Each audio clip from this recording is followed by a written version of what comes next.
Hi, I'm Olivia, and in this video I'm going to show you how to study based on your personality.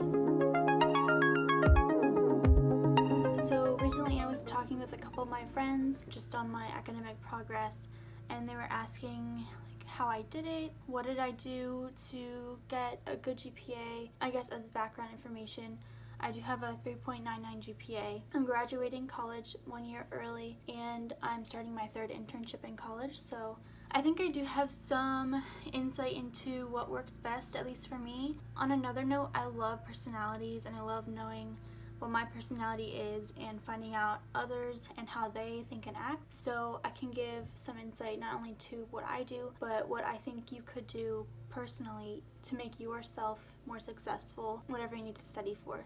I am going to use the Meyers Briggs personality test. This is probably one of my favorite personality tests just because of how specific it can get. So basically there's 16 different personalities that it has, even though I know there's a lot more, but within each personality there's 4 letters. There's 4 different categories, and each category has 2 different letters, and then you rate on a scale, and based on the scale you would fall under one of the letters.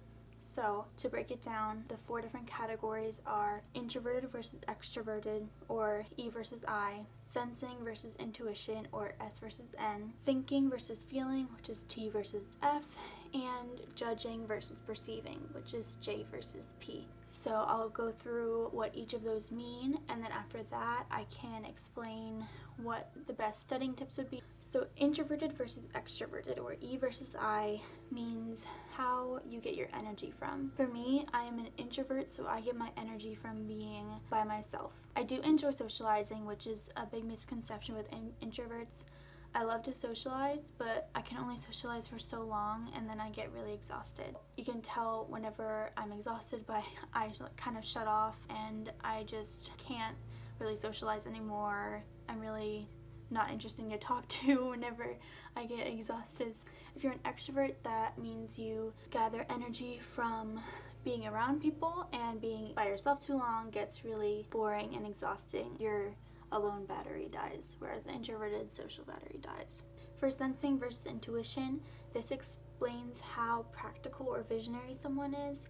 So if you're sensing, that means you're more practical, down to earth, focused on the past and present. If you are an intuition or an I, you are future focused, visionary, and imaginative. Thinking versus feeling, or T versus F, shows you how you make decisions.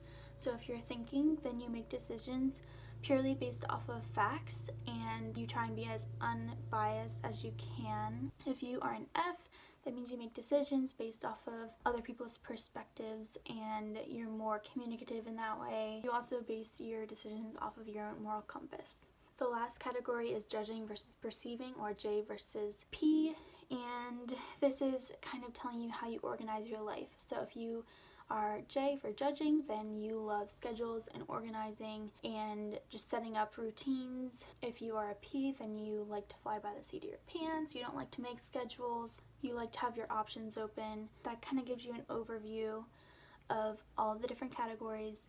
Next, I'm going to go into what studying tips may be best for you depending on the category that you fall under.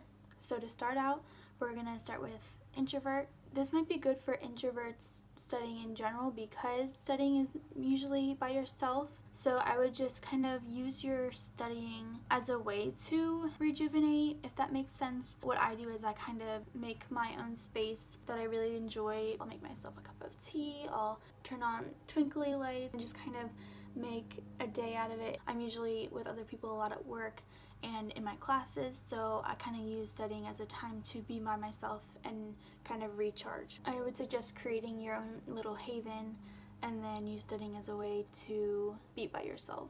For an extrovert, studying might be a little harder. I would suggest having a good study group and maybe having one for each class. I know that's not really attainable sometimes, so if you can't find a study group, then I would study in small chunks. So maybe studying for 25 minutes or less and then taking a 5 to 10 minute break and then studying for another 25 minutes and then taking another 10-minute break. That means your alone battery won't die, and maybe during your breaks you can talk to a friend or use social media. Just make sure that your studying isn't just socializing, because it can be easy to switch off that studying switch that you have if you're an extrovert. For the next grouping, S versus N, for sensing, I would take notice of the facts first because that's easiest for you to do, and then form a big picture. You might be really good at history, like memorizing names, dates, places, that kind of thing.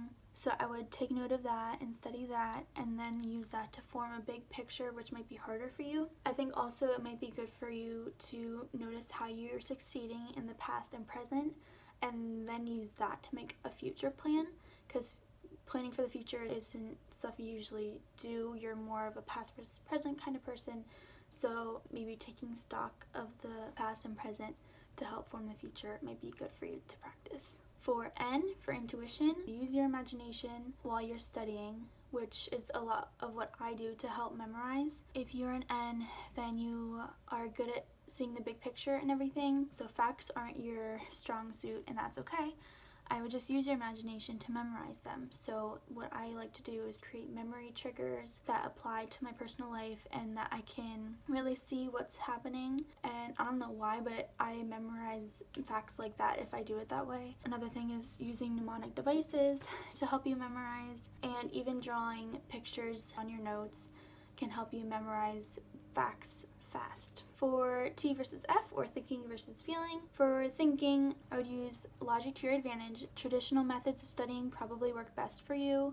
So the reading, rewriting your notes, sitting in on lectures might be really beneficial for you to help memorize. I also think that using flashcards or matching games might be helpful for you because you're so logic based. I think Quizlet's a really good resource for you to use because it has tons of matching flashcard type of exercises, and the way that they set it up is really helpful. For feeling, applying it to your emotions and your personal connections is meaningful. So maybe attaching whatever you're studying to your emotions, your personal life. Another way is to teach someone. So maybe if someone's really interested in the subject and they want to hear about it, then you can totally tell them what you're learning. Using your own words to describe something to someone else is one of the best ways to study, in my opinion. So another really awesome way to study for you would be to find a tutee so you can tutor them, and not only might they be willing to pay you to tutor them, it'll also help you remember yourself,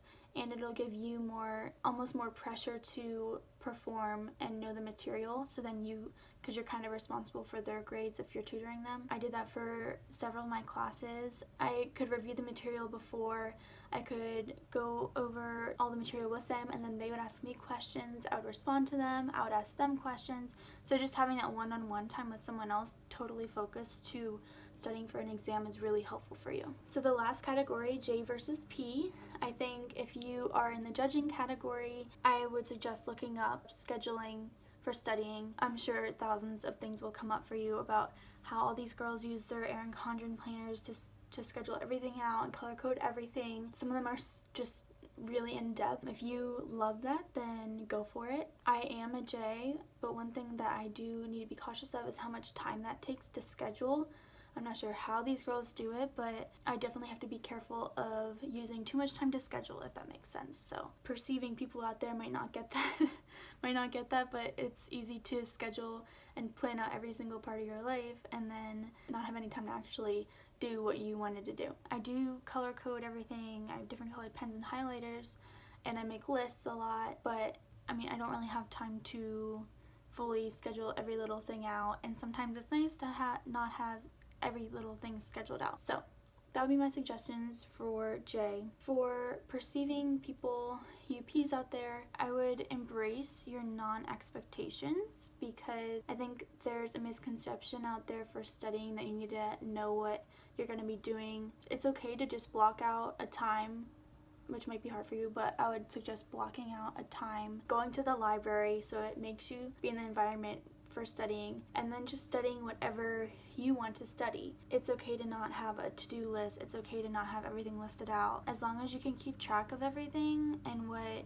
you need to accomplish, it's okay to just bring all your books and then just study what you feels best. So I think having that freedom might make you more willing to study just because there's not a lot of expectation on your plate. I would also suggest for perceiving people to keep changing up your studying routine. If you do things too many times, you might get bored by them. Switching it up, maybe rewriting your notes one day and then listening to lectures online or looking up different resources. Just switching it up might be best for you to do. It might keep you a little disordered in your studying, which is what you like anyways. So there are all of my tips for each of the different personality categories and types. If you haven't yet, I highly suggest you clicking the personality test link, taking the personality test. If you really like this video, you can subscribe and let me know if you want more of them. Anything related to academics, studying, efficiency,